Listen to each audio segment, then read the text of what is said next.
So, so I think one of the coolest things about finally finishing these photo projects is I've been working on it for 3 years.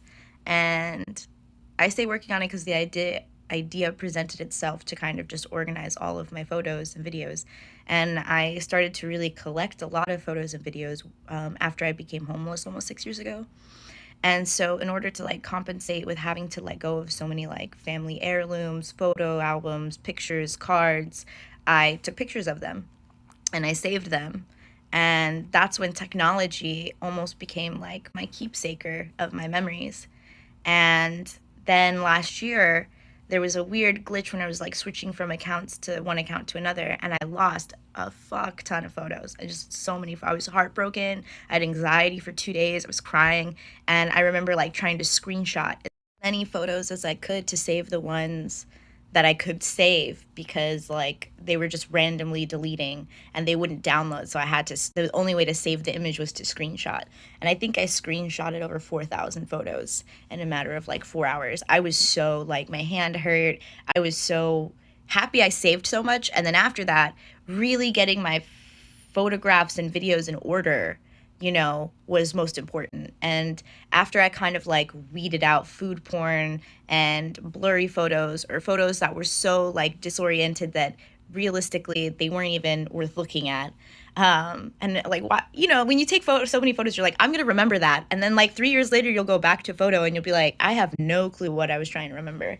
And I had a lot of those, so I deleted. So I decided I wanted to start sharing all of those photos with my family members, with my high school friends. I wanted to start connecting with people, just be like, hey, I still have these memories. Here's a moment that we both shared that I treasure.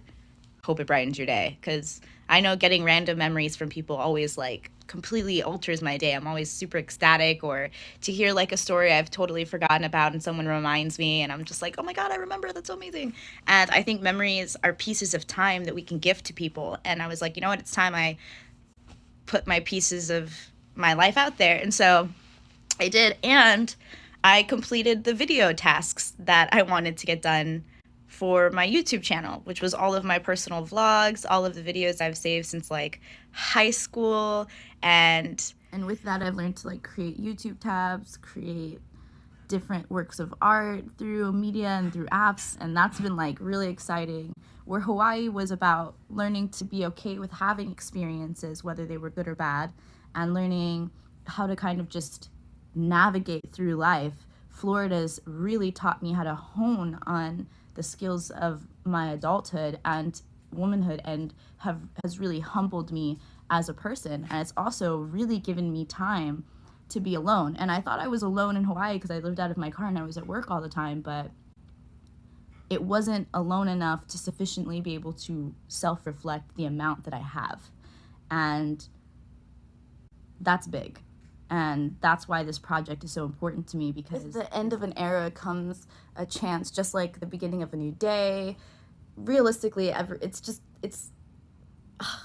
like, whatever. I'm on the bandwagon for 2020 being about self-love, self-reflection, increasing your emotional intelligence.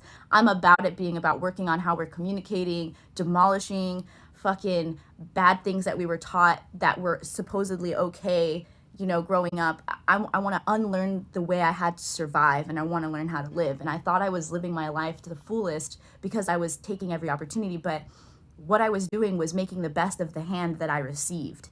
And now I'm at a point in my life where I've moved my cards, I've shuffled my deck, I've kept making risks and putting everything out there, where I'm now at a point in my life where I can begin to express. Never had like a full opportunity or support system or belief in myself to really push myself to see how far I can fucking go in all aspects of my life. I've only been focusing on one aspect of my life, and that was believing that I was simply my job, that the amount of money I brought in was a representation of who I was, and I was devastated when it got taken away, and I no longer had the thing that I thought made me who I am. But I am a multi-dimensional person, and I think we all are, and this year I want it to be about diving into the arts that like call at me, and you can see it leaking out into my business because it's the only place where I can creatively express myself.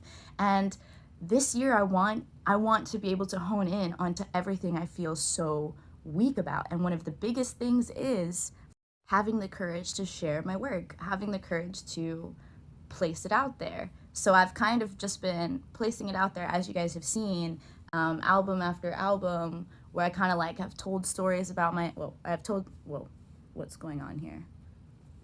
Just angle up. So, Jesus, what? Anyways, I woke up and I felt like talking. That's what this, that's where this came from. Now I forgot where I was. As I've been placing these albums out, it's kind of given me a little bit more of like, all right, cool, this is what's up, I'm gonna keep doing this. And it's helped me a lot because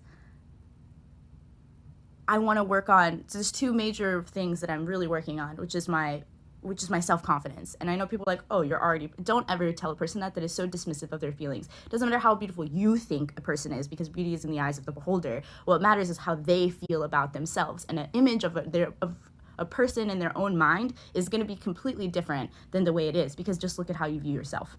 So before you dismiss somebody, just send them encouragement. Sorry, that was like a little side rant there. But one of the things is to be able to verbally be able to speak about what I want, what I actually feel, what my desires, likes, and dislikes are, because I have a really bad habit of just letting people assume. And the second one is my self-image. Not only do I want to be able to like audibly tell people how I'm feeling and express myself artistically, I want to be able to tackle the real image of myself. And most days I'm like, yeah, I look fine, it's fine. But most days I don't feel like I'm even worth that effort. And when you don't feel like you're worth that effort, you're not going to put that time and energy and dedication into something for yourself.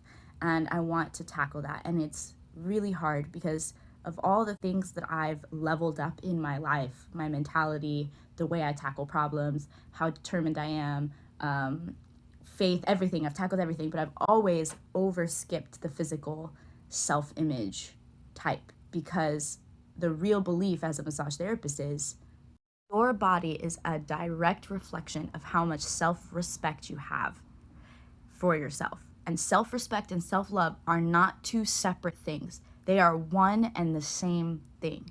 You cannot say that you love yourself, but you disrespect yourself every day with the choices you make. That's not self-love. That is you being content with who you are and accepting yourself as the way you are. And if you want to be that way, but don't fucking bitch about it. Don't bitch about your size. Don't bitch about your skin. Don't bitch about your hair. Don't bitch about how you can't find anybody. That's on you. And telling that to myself was like, ouch, because I was like, gosh, I'm a fucking bitch. But it is the harshest, most realist thing ever, because it's coming from tough love. If I want to respect myself more, I need to put in every single day the work that needs to be. Those are the two things that I really want to focus on.